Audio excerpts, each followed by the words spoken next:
Magandang buhay mga pingyo! Kumusta ang araw nyo? So ngayon nga guys, hapon na kaya papameriendahin natin si Lolo. So yung ano ako ng apple, magka-crush ako ng apple. Kud-kud ba ang tawag dyan? Yan, ka-crush ko yung apple kasi yun yung papakain natin sa merienda ni Lolo. So kung walang prutas guys, yan lang yung milk lang yung binibigay ko sa kanya.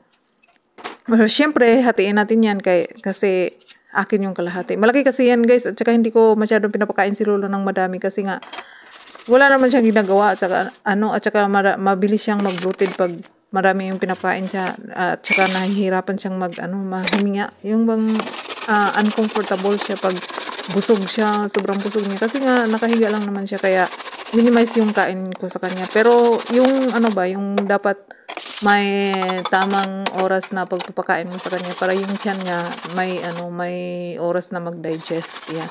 Kaya yung pupo ni Lolo ngayon okay na, hindi yung parang lagi siyang bloated. Pero minsan talaga hindi maiwasan na laging nag-bloated siya. Minsan successive na dalawang araw, tatlong araw nag-bloated siya.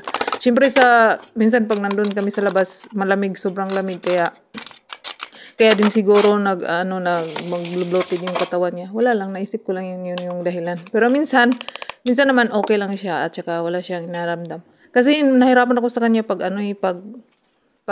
may masakit siya kasi hindi naman siya nagsasalita. At saka sabihin ko sa kanya kung anong masakit niya, Mandarin yung sinasabi ko siya, nalitong, saan yung masakit, hindi niya maintindihan. Kaya minsan pag nandyan si Laupan siya na yung pinapaano ko sa kanya kung anong masakit ni Lolo. Kaya yun guys, pinakain ko na si Lolo. At saka pagkatapos pala ng pinakain ko si Lolo, yan guys, nagluto muna ako ng gulay para sa kanya. Kasi wala naman si Laupan ngayon dito kasi 1 week siyang nandun sa Taipei. So masaya ang buhay ng isang wailaw.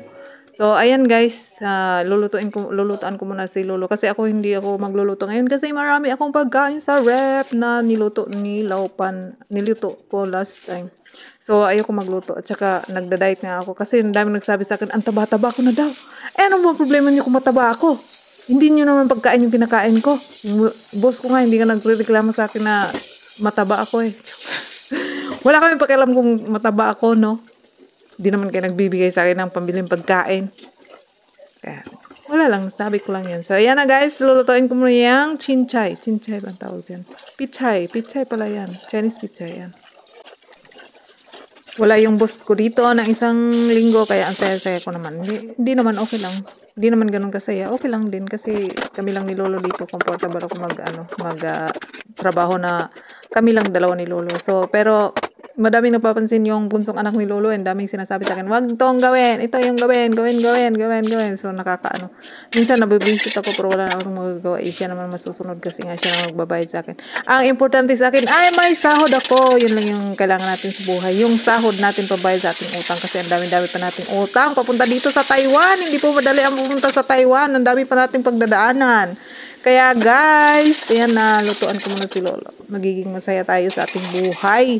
Huwag natin puro isipin ang problema. Mag-enjoy tayo, mag-relax tayo. Paano kaya ako mag-relax? Nandito lang naman ako sa loob ng bahay. And syempre, tulog-tulog minsan.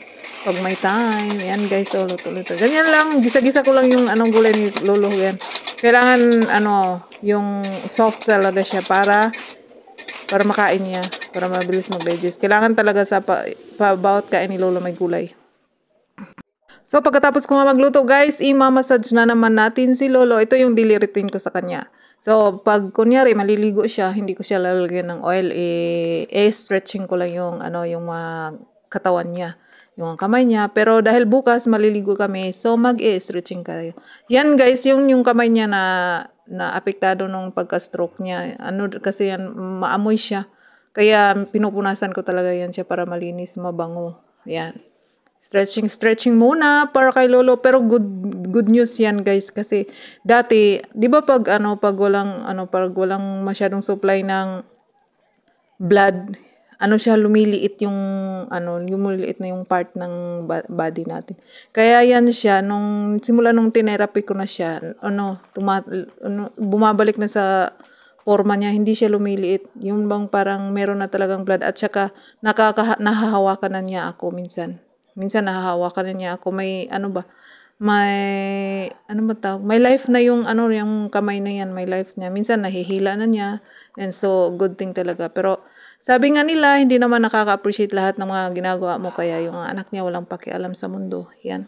Kaya ginagawa ko lang yung trabaho ko para mapagaan ang buhay ni Lolo. Ay, mapagaan mo tawag doon. Gumaan man lang siya. Yung ma-feel niya yung relax. Kahit ako hindi relax siya. Yan, upper body muna tayo ngayon ng massage, guys. Upper body, yan. Yung ano niya, yung chest, anong tawag doon? Chest massage. Chest massage siya. Ayan, yung leeg niya. Dahan-dahan lang yung leeg niya, guys. Kasi, nung na-stroke si Lolo, meron yan siyang tubo sa ulo. Ay, hose sa ulo. So, chinig yung diaper ni Lolo.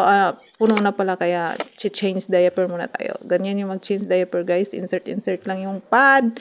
Kasi nga, dapat magtipid tayo sa diaper kasi mahal. Sabi ni Madam, bakit lagi kang ang gastos mo sa diaper? Kaya, tipid-tipid tayo. Yun nga sabi nila. Isa sa mga ano ko dito sa Taiwanese, sobrang tipid. Sobrang tipid ng mga Taiwanese. Kaya, ako naman kasi, ang iniisip ko yung comfort ni Lolo.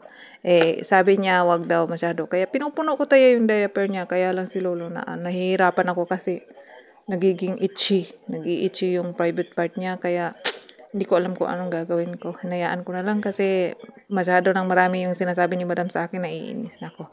Joke lang. Kaya ganun talaga ang buhay. So guys, thank you so much for watching. Dito naman tayo sa back massage naman tayo kay Lolo. Thank you so much for watching and bye-bye. See you tomorrow. Sai Jen!